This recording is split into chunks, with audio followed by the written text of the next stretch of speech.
Hauntcast. For hunting and Halloween fanatics. The Prop Shop.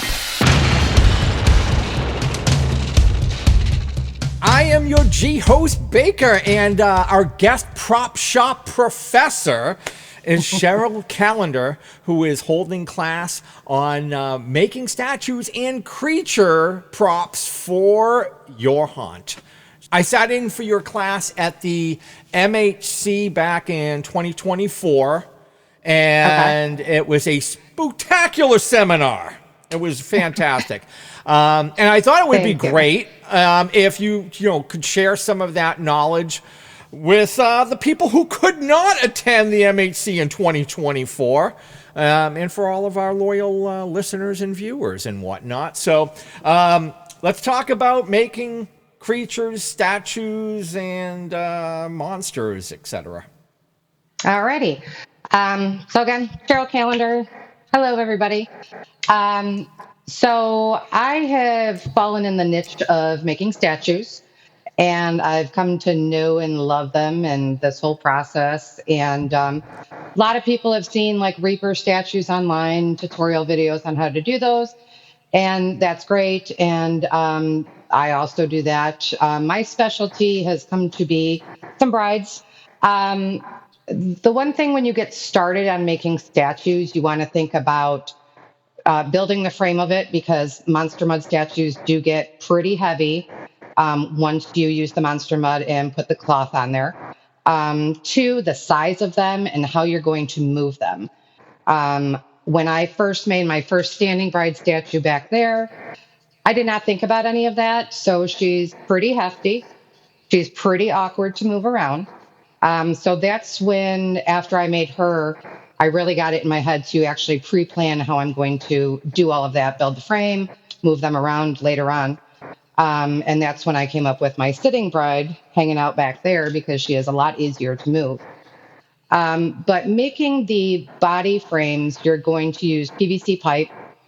I also use chicken wire to fill out the body forms of it. But then you also have to take into consideration, due to the weight of the monster mud, that if you get the more flexible chicken wire, it's going to fold under pressure. So depending on your statue and how big it's going to be, you might need some little bit more heavy duty chicken wire frame.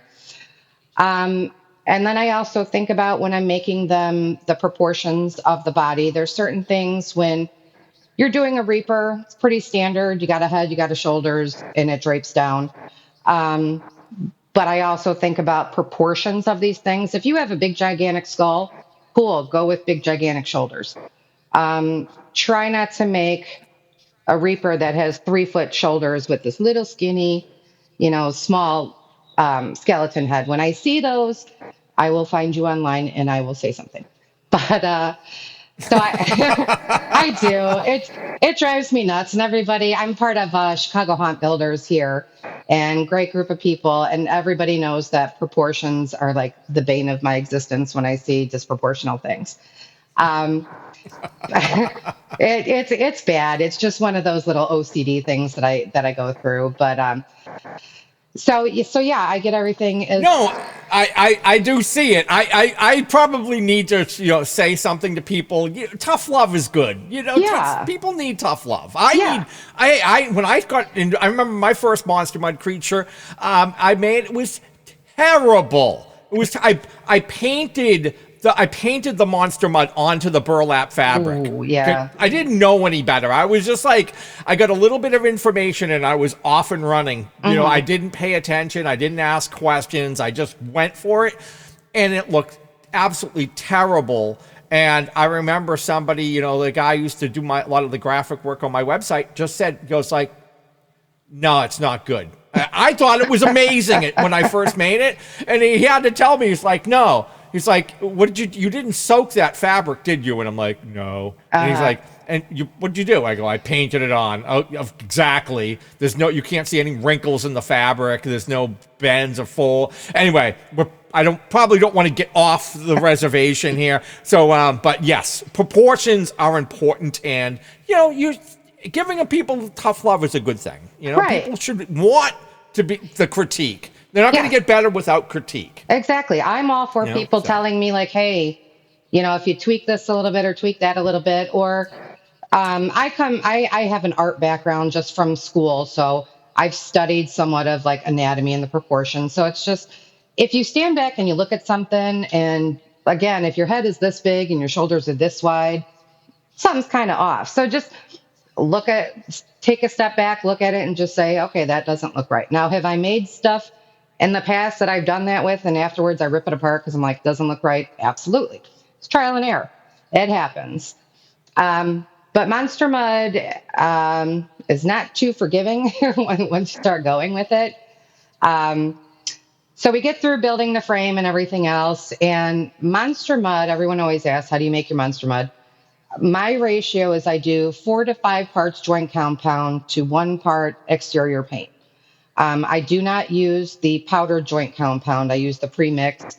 Mine that I get it from like Blaine's Farm and Fleet. It's a big 40-pound bucket. It's like $22. I think it's like Pro Form or something like that. But I've never had an issue with my Monster Mud so far, knock on wood, cracking and breaking off. But a lot of people that have used the powdered form do have issues with it. So I go with the pre-mixed joint compound. Mix it up, like I said, 4 to 5 parts of the joint compound, 1 part exterior paint. Get a paddle mixer for your drill. If you try to mix that by hand, you're going to have like pulled tendons in your elbow and sore biceps because it gets pretty thick. Another tip that I do is, because you're going to mix that in a 5 gallon bucket. If you're making a statue, if you're making something small, you could do a smaller bucket. But what I tend to do is, if I'm mixing a big batch, is I will do joint compound, little bit of paint, mix it up, add more joint compound. So I'm mixing it in stages, so I'm not overworking. But the paddle mixer for your drill is key for that.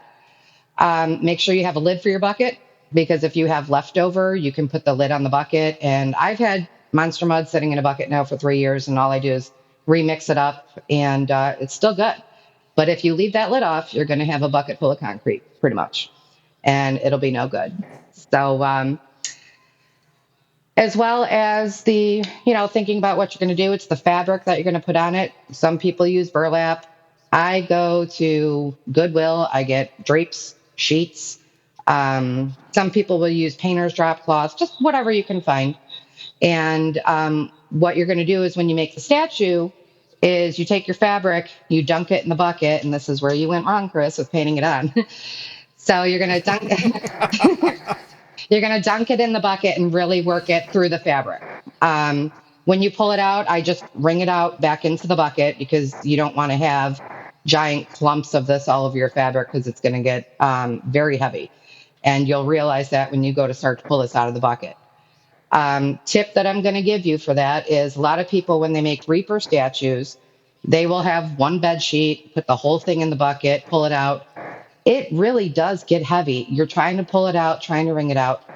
Every statue that I make, I cut the fabric up into about 2 to 3 foot panels, and I do it separately, because, again, when you go to pull a whole sheet out, it's heavy as heck. When you go to put it on your frame, it's a lot harder to work with if it's in one full piece. So I cut it in sections, and I might do a section for the arm draping, a section for the back, a section for the other arm, another section for the hood. It also makes it easier when it's in sections, because you can pull it and pleat it, and it's easier to maneuver because it's not so heavy and it's not one piece. All you got to do is, when you start placing them on, you just press those sheets together with that Monster Mud, sticks them on there. You're never going to see the seam. Every single one that I've done, I've done it in pieces. Um, and that is also, when you're putting the draping on, you're going to really know if your base is secure, because it's going to start to tip over with the weight. Um, a lot of people will wedge them up with boards to hold them in place, but my thought is that if it's already tipping over, once you have the draping on it, it's going to continue to tip over. So that's when you can pull it off really quick, reinforce your frame, and then start again, because the Monster Mud's going to take at least 24 hours for it to dry completely. So you have time to manipulate it, move it around. So like I said, if you feel that your statue's falling over, take that draping off, fix up your base, and start over Just throw the stuff back in the bucket, throw it on a drop cloth, whatever you can, and start over and really reinforce your base and how it's going to stand up. Um, what else? Now with my brides and go ahead. Let me stop you right there. Base. What do you what do you use for your base? So what I do with my standing bride over there is the base of her is actually I built a PVC frame that almost looks like an old person's walker. So it's got four legs that come down and then it comes up in the middle. So it's not going to rock anywhere. It's pretty much sturdy. A lot of what people will do is they'll actually get a bucket and fill it with concrete and put a post in the middle.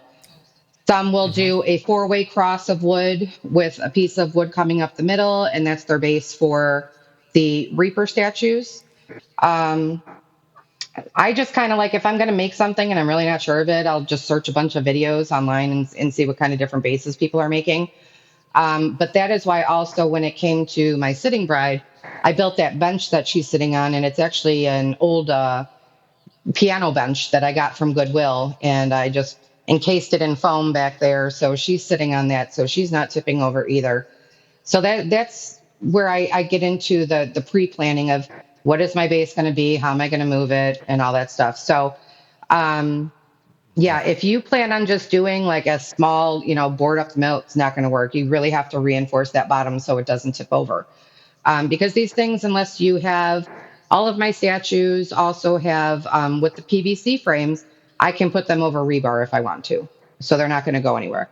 Um, so that's what you have to think about too is the wind, where you're going to put it, weather elements. So they are pretty much waterproof. I have mine out in the rain, never had issues with them.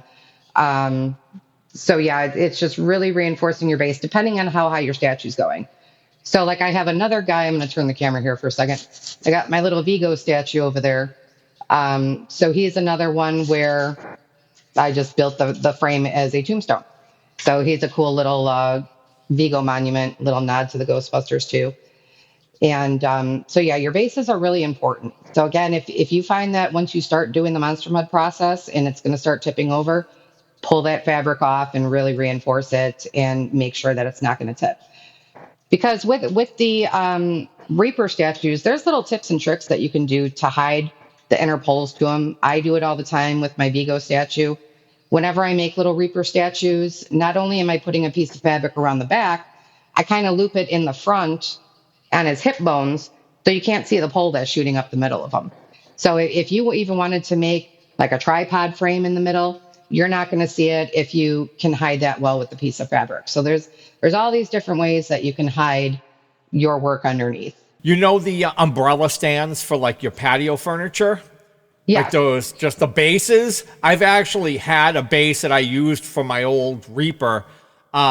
Still didn't keep it up straight. as heavy as that was, I still had to take a little bit of that annealed wire, which I use this as it's a great way of hiding, because it's like basically you buy the black annealed wire and it comes in like 20 pound, 10 pound. You buy it at like Ace. It's easy to find. And it's really hard to see it in the dark. Right. It's even hard to see in the light, but in the dark. And I had to just like put a little piece like in through behind the neck, so it was fed through, tied around the post in the neck, like the T, and it went to a piece of wood, and it kept him upright, and he didn't move. But not probably the way I would advise people to do it. It was just something that I did that kept him upright, because he was just a little forward heavy. He just always wanted to lean forward a little bit. So I just needed like just enough to hold him in place so he wouldn't lean anyway. But yeah. Yeah, because when people are making these things, it's typically in your garage, workshop, wherever you're making stuff. So you're not accounting for, I'm in Chicagoland. We get winds through here that are just ridiculous. So if I'm making something in my garage, obviously there's no wind in here at the time. So once I put it outside, then I'm like, holy crap, like this wind is going to blow it over in a second. Or you put it on uneven ground, like not everyone's front yard is completely level. Mine is not. Mine is a whole bunch of slopes and hills.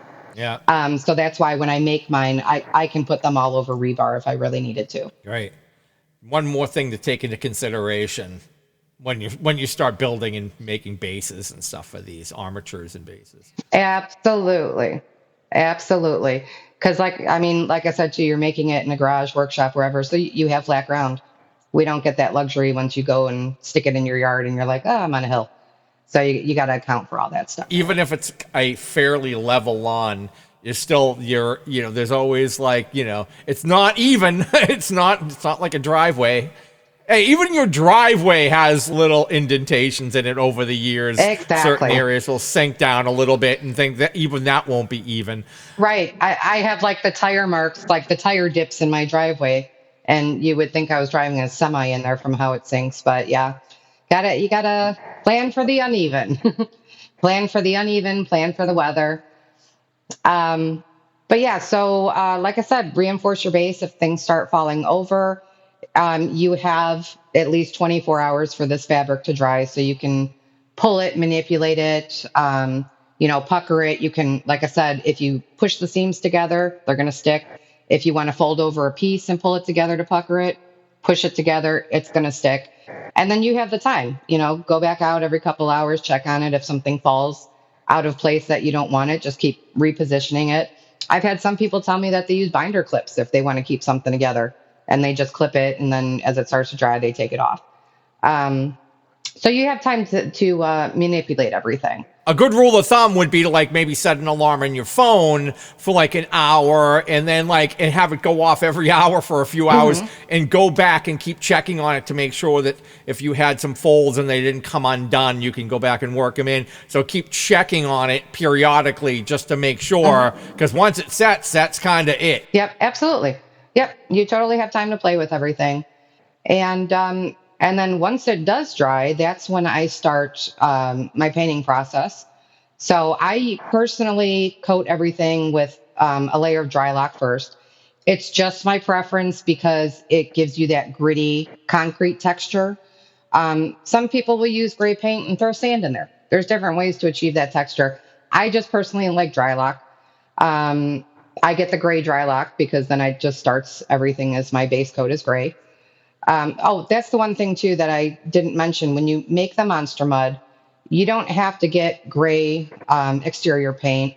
I buy the Oops cans that every hardware store has. They made an Oops color, and normally like Home Depot, for example, I get them for $9. So any color I get, it's $9, and then just remember you're mixing it with the joint compound, which is white. So right now I have pink Monster Mud in my bucket right now because I got a can of red paint. Not a big deal.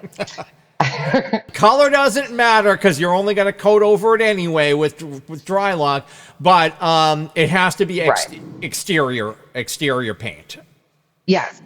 It's got to be exterior because you want that latex in there because that's what's waterproofing it, is the latex.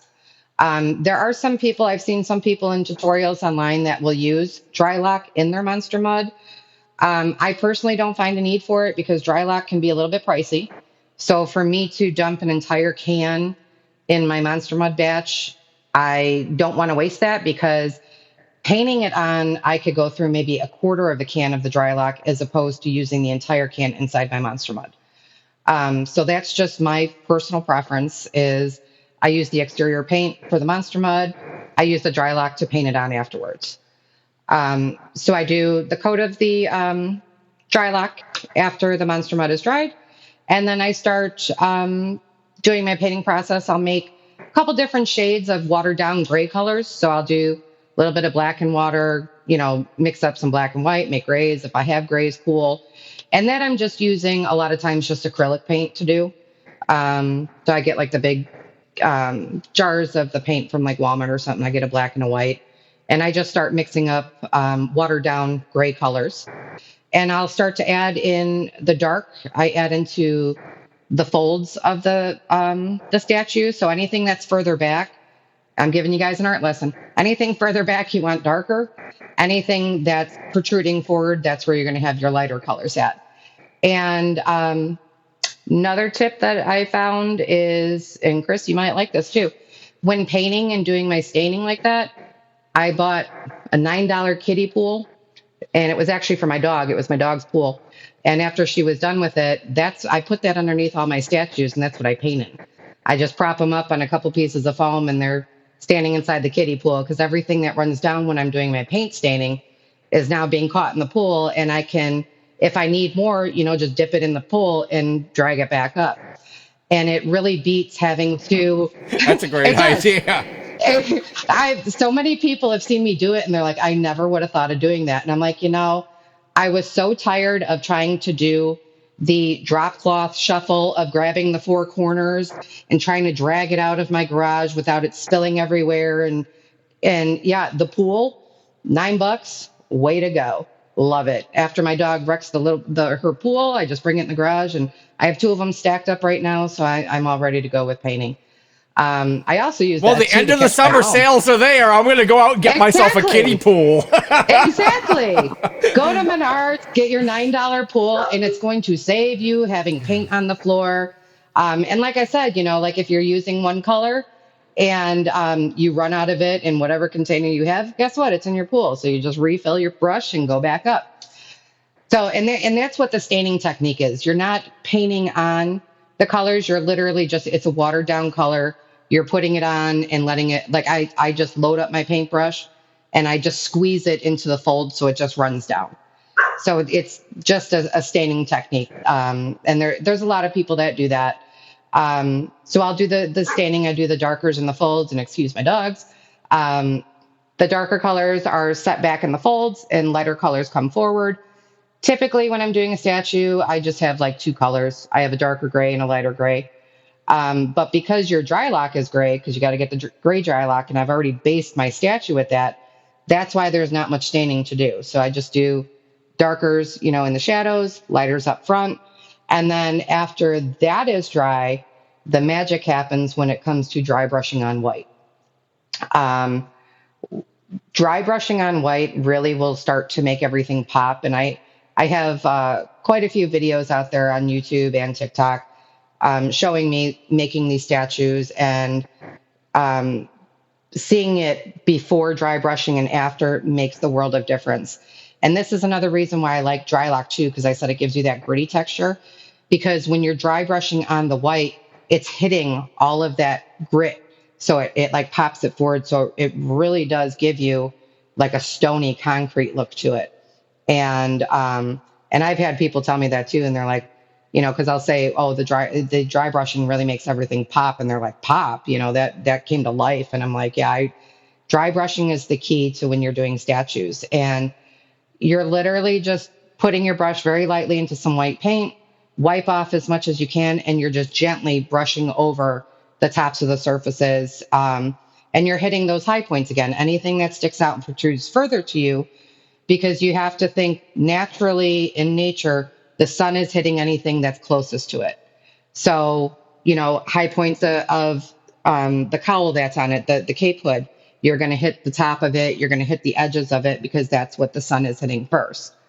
And then there's no need to, spray any kind of sealer or anything on there. And I will tell you, with my sitting bride right now, I experimented either last year or the year before.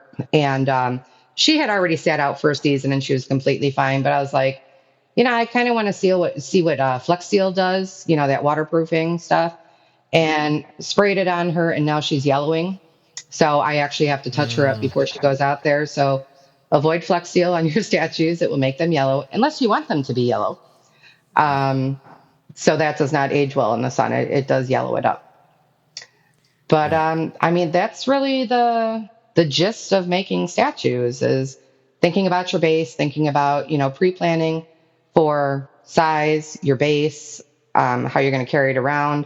Because like I said, when it comes to that, I've seen plenty of people making huge statues, and I just look at it and I'm like, how do they move that? Is it like, how do they pick it up and stuff like that? And I've had one statue that's been on my mind to make now for the past year and a half, and I'm procrastinating, because that's what I'm sitting here thinking about, is how am I going to move this thing after I make it? Because it's going to be large. So it's just going through my mind, and I haven't gotten through it yet, but it'll come to me. Is there a way to do it in like sections so that you can disassemble it and reassemble it? Is that a possibility for the piece For the that you're one doing? in my head, it's a possibility for the top part of it, which is I think is going that's what's troubling me is the top end of it. So I'm thinking about how to do that in pieces because also I'm running out of room in my garage to store all these things. Who isn't? They Who right, right. isn't? My tombstones I can all get in my attic up in the garage, but Yeah. these gals sit here underneath giant contractor bags pushed to the side of the garage for the rest of the year after they come in from outside. So yeah, I'm running out of room. So the statue that I want to make is rather large. So I have to think of how to do it in sections. So it's just maybe I'll pick some of your brains after this and figure out how to do that. Because it's a little bit different of a process when I make these bride statues. Because I'm not using regular fabric, I'm actually using lace vintage wedding dresses that my very first one I got from my mom's best friend. It was her mother's dress, so it's like 70 plus years old. She didn't tell me it was her mom's dress, otherwise I wouldn't have used it. She told me she got it from a garage sale. Um, because that was my first bride statue, and I was more or less like, well, I don't want to get this, pay money for this dress and then I'm going to screw it up. So, she decided to donate me that dress. And afterwards, I'm like, why didn't you tell me it was your mom's dress? And she goes, because you wouldn't have made the statue. I'm like, this is true. So thank you for not telling me. um, Yeah. but when I do these statues, they're a little bit different because they are the vintage. Both the dresses that I have are probably 70 plus years old. The lace on them was extremely brittle. So these dresses were literally cut up into 6-inch squares and I hand laid them all back on to this frame. So a little bit different than if I did a Reaper, which is one big piece. Um, these came in literally like little 6-inch sections. And if you watch a couple of the videos on how I made it, you'll see it and you'll just be like, you're crazy, woman. But it was a labor of love, and I think they came out great, and everyone seems to like them. So does that pretty much cover all the basics of doing like a monster mud statue? You like all the typical like you have the beloved style, then the monster mud reapers, and are there any other variations of those type of statues? There are people, there are a couple talented people I've seen online. I've also made one, but I couldn't tell you. I'm not going to show it right now because it's gross. Um, that will, if they're making a character, they will take the strips of fabric and wrap it around their frame to form arms. So they'll actually build their character out of the fabric as opposed to laying on, like a draping for a reaper. So if they're doing, let's say, a pinhead, and they have their frame for their body, they'll take the fabric and they'll wrap the arms with it and make that a hard structure. I've seen people also use it to form. They'll use it on fabric or the blue shop towels, which are pretty good, and they use it to sculpt with on the faces. So they get a foam head, and they will use it to sculpt the features, bring out a nose for a witch. Which is going to be one of my future projects that I want to do is I want to do a um, full face sculpted with the monster mud and fabric and the paper towels. So there's a lot of things you can do with the mud, just as opposed to the normal reapers or like how I have the brides and stuff like that. So you can use them to actually like form your body. Nice. How about other creatures for the yard, armatures, things that you use to build other types? Not the statue like concrete monster mud style looking props, but also other kind of zombies, other types of things that you do for the yard. I'd say 90% of the characters in my yard are all hand built. They're all PVC frame guys. I will sometimes I'll get the kits from the Spider Hill Props Work, where they're movable and you can get them with the PVC or without the PVC, and then they give you the instructions for the lengths that you cut them. But I make a lot of my guys, like I said, about 80-90% of my guys in my yard are the PVC frames. A lot of different variations that people use to do those. You can do, the standard neck, shoulders, one pull down, hips, and then feet down. I have also gotten from Spider Hill. I love them. They're the PVC. I guess they're like phalanges. So I will cut out a piece of wood, screw down the flanges, and then my PVC goes in those.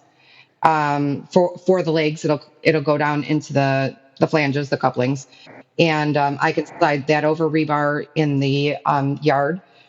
Again, there's variations when it comes to the body frames. Some people will do the one pole down in the middle from the shoulders to the hips. Other people will do two poles down. It's just kind of your preference, however you want to do them. Yeah, like the single spine or dual spine, right? Exactly. Because I mean, it depends too the character you want to build. So the single spine is great for lightweight stuff. Double spine is good for, if you want to be more bulky because it's going to hold more. Don't ever use half-inch PVC making people. They're going to sway. The poles are going to bend. So my go-to is 1-inch PVC whenever I make a body. And then again, proportions, people. Don't make a Jason that your head is this big and then his shoulders are this wide. I will find you. So a good tip when you make your bodies is when you have whatever character you're thinking of. Like I have a Jason, I have a Michael, I have a Freddy now, I have a Ghostface. I build the frame to the costume size. So I'm not going to make this 10-foot tall thing and then I put the Michael Myers jumpsuit on him and then he's got floods by like 2 feet on the bottom of him. So everything that I build, I kind of dress as I'm building it. So if I, make the body frame, I will throw the costume on it to see, is it tall enough? Does it need to be shorter? And then I get my little PVC cutter and I start cutting if it's too tall. Because I have made body frames before that I thought it looked good. And then I put the costume on and the hips were too wide, didn't fit in the pants. Or again, it was too tall, had to cut it down. So that's always one thing that's a tip that whenever you're building a body and a character, if you have the preset clothes, put it together as you're building it to make sure that, you don't get through making this build and then, my clothes don't fit. So I always do that. So that's a good little tip that you have. And then, And also, if you know somebody who is pretty much the size that you're looking to build, you could just kind of do measurements of the forearm, the forearm, the bicep area, the femur, I can't remember all the bone parts, right? But you can kind of do basic measurements of from the back of the neck to the waist, from the different Absolutely. parts of the body, and then you could make notes of those measurements, and you could cut your pipes accordingly. Right. Another thing I do is like if I want them in a certain pose as opposed to just the standard, standing there looking at you. It sounds ridiculous, but I will set up my phone and I will take a picture of myself in that pose so that I can mimic it when I'm building this frame. So I know, okay, I need a 45-degree elbow here or a 90-degree joint there. So that's what I do too. Like if I want something, like I said, in some kind of awkward, not the standard standing up, I just take a picture of myself doing whatever I want it to look like and hope that I can achieve that same look. Normally I can. Your figure should be like as if you caught a picture of them in motion, like freeze framed the character. They should be doing something, walking, moving, creeping, and figure out what's that look like. Right. And like I said, you could take a picture of yourself or grab one of your kids and say, hey, stand like this, take a picture, and then you have the basis of what to work off of. And then, that way it adds a little bit more life, even though it's frozen in time. Yeah. It's like something is happening, like the creature is doing something, right? Yeah, because even my Freddy that I think I made last year or the year before, I didn't want him just in the standard standing here pose. So I actually pulled up a few pictures of him online. So he's actually kind of like this and with his arm bent and his claw up and his legs are bent. And I'm like, that's kind of how he looks sometimes when he's creeping around corners and absolutely. He should be like ready to pounce on you, right? He should be like, Exactly. Yeah. And because I try to make everything to it. And I love when this happens, when I'm outside and I can hear people as they're walking, along the sidewalk and through the yard, and they think that it's a real person, and they're waiting for it to move or they're waiting for it to jump out. And I'm like, it's a $20 PVC dude. Like, cool. I did my job right. Right? Um, so yeah, and then another thing that I'm gonna do, like my little OCD thing when it comes to making characters, if you're making like a Freddie and Michael Jason, any kind of realistic person, do not have square shoulders. It does not do that in real life. Don't do that. I have seen one too many Michael Myers that look like scarecrows. They just have the straight shoulders, and I'm like, that is not natural. That does not happen. So Yeah. a little trick that I do, because all of my body frames, I also put pool noodles over them, just to bulk them up a little bit, so you don't have, just the pipes hanging there. But when it comes to the shoulders, I will have the pool noodles, but then I also cut pool noodles and tape it to the edges of the shoulders to where it pops up on an angle. So when I put the shirts on, the jumpsuits, whatever, it's got that angle down from the neck as opposed to head shoulders, because that's just Yeah. not natural. Not Yeah. natural. Yeah. That was one of the easiest, simplest ways that I've seen to make those shoulders angled down from the neck. It's just the way that you do it with the pool noodles. I've done it other ways. I've done it with spray foam or cut out pieces of foam and then spray foam them to use them as glue to put them in place, and then rasp them down to angle them out. Yeah. There's all kinds of different ways to like slope those shoulders down, but that also does drive me insane when I see people who they do that. It's like that's Yeah. where the only tough love I usually will jump in on people is if I see those shoulders all boxed out. I will say you gotta angle out those shoulders. You gotta make them look more realistic. I think Denny, my old prop shop guy, who was big on that too. He was like, "You got the Right. shoulder." That's one of the things that really takes you out of reality. Like you look at something and you know it's absolutely fake because it just looks the shoulders are just too squared off and boxy. And obviously that's not what we're going for. We're trying to go for realism and to make people think, Yeah. hey, that's probably somebody in there. Like that's probably somebody in costume, where it's not. Yeah. Like that person who was, creeping around outside the yard going, I think that person's real. And Right. They're like, did it move? And then actually, from people doing that, prompted me to make. So I do have the nun out in my yard. I have Valak out there, and for the first couple years, she just stood still. She was just PVC body that hung out, and we had a family come through with a kid that was absolutely terrified of her, and we were kind of freaking him out a little bit, and he'd run away and go down the street because they would say, "Oh, she's watching you." And I hurried up and I ran out in the yard and I turn her head. So when he comes walking back, she's looking at him. And then he'd freak out and run the other way. So I'd run back out in the yard and turn her head again, so she's facing that way. So doing that actually, yeah, I hate to say that I tormented this little kid that day, but I kind of did. But if a kid is scared enough, if he's too scared and they cry, they get extra candy. I have candy on site like all through October. So if a kid comes and he cries, you get extra candy. But that doesn't mean parents start to come over and pinch your kid to make them cry now, because they have to walk through. But that prompted me to make her head now moves. So she stands there in the yard now, and even though she's still, like, her head will go from side to side, and it's very subtle because I used a reindeer motor, so it's slower. Very subtle, but very creepy, and everybody loves her. And I'm just like, the simplest things you can do, because again, the way that I made her and dressed her and filled out her body, she is very realistic looking. And now that she stands there and she just keeps looking from side to side, it freaks people out even more, because they'll be standing on the sidewalk and all of a sudden they'll be like, oh, did she move? And somebody else is like, yeah, her head's turning. So cool little things like that. Anything you're doing differently, just to like pad out the body? So my go-to is, I have, and I'm sure everybody else does, at least 1,000 plastic shopping bags from the grocery stores. I will take crumpled up newspaper, crumple it up, throw it in the bag, tie it off.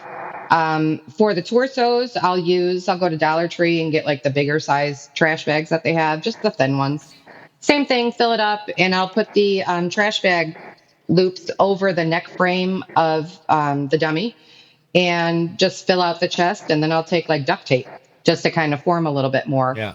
But yeah, my go to is crumpled up newspaper inside of the plastic bags. Sometimes I reuse them, other times I just throw them away after the season's over.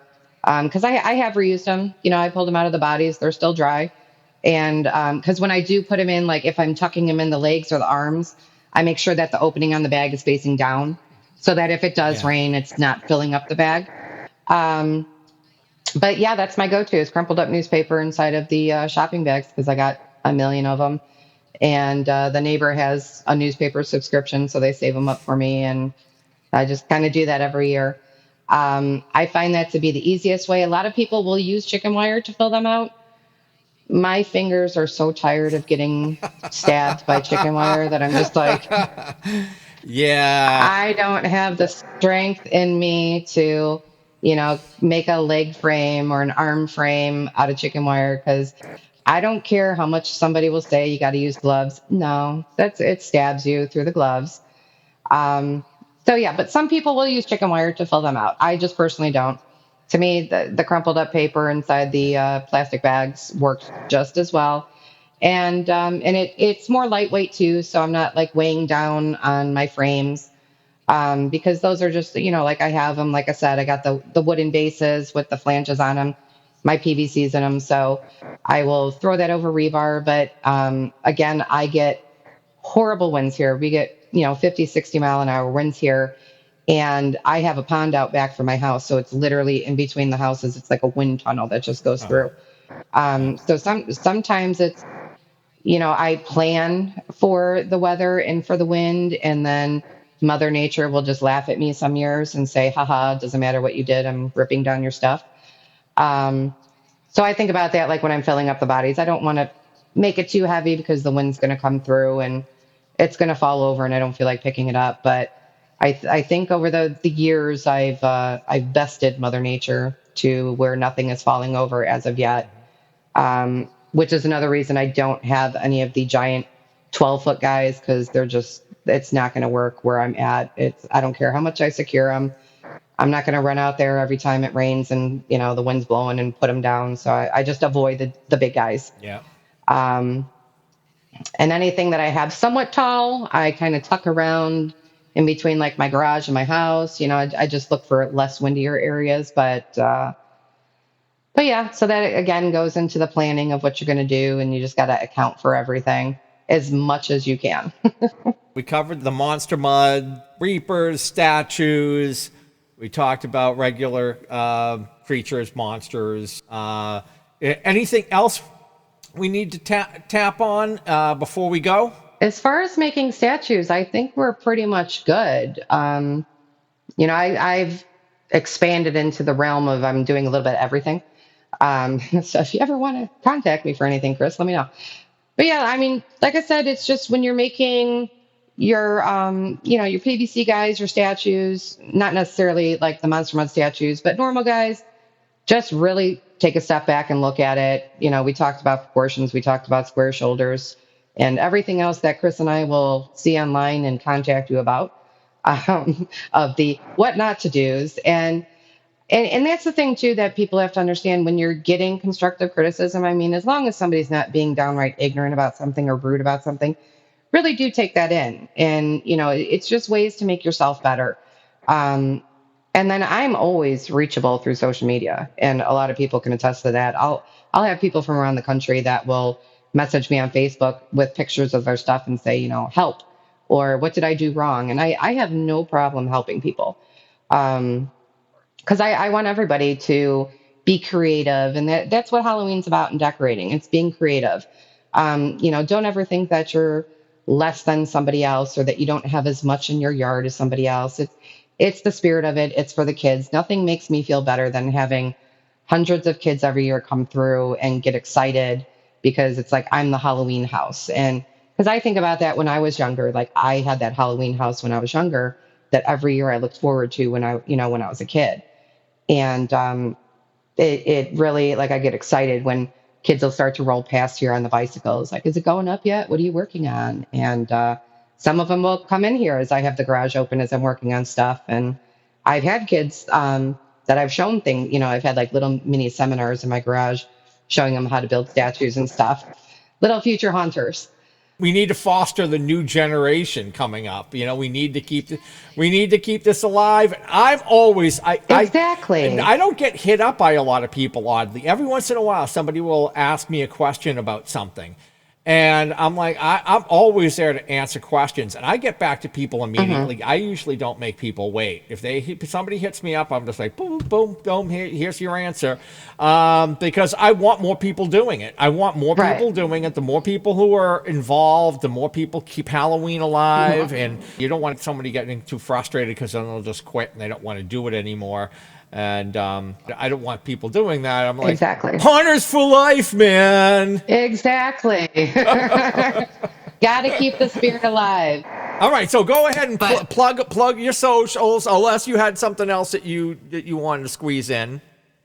Nope, I'm good for now. So you can reach me on TikTok and Instagram under Torts Tombs. So it's TORTS Tombs. And also on YouTube, I think I'm under Torts Tombs or Cheryl Callender, one of the two. Yeah, so just hit me up, and unless your message goes into spam, and I usually check those a few times during the week, but I am free to answer questions for anything that you got going on, tips, tricks, anything that you want to reach out to me for, I'm here. As my old buddy Denny has always said, it's nice to buy a prop, but it's a hell of a lot more fun to build one. Am I right? It absolutely is. So go ahead and build something already, damn it. Exactly. And exactly. Thanks, Cheryl. Happy Halloween. Please like, subscribe, comment, give us a 5-star review, share with friends, and buy us a beer if you see us out in the wild. Follow us on Instagram at hauntcast.podcast for show updates, as well as more pictures and video content. Also, like and follow our Hauntcast Facebook page. Listen to the audio podcast available on all podcast platforms, with over 550 segments now available. Until next time, stay scary. But I can't leave them, I can't. Yes, go. You live.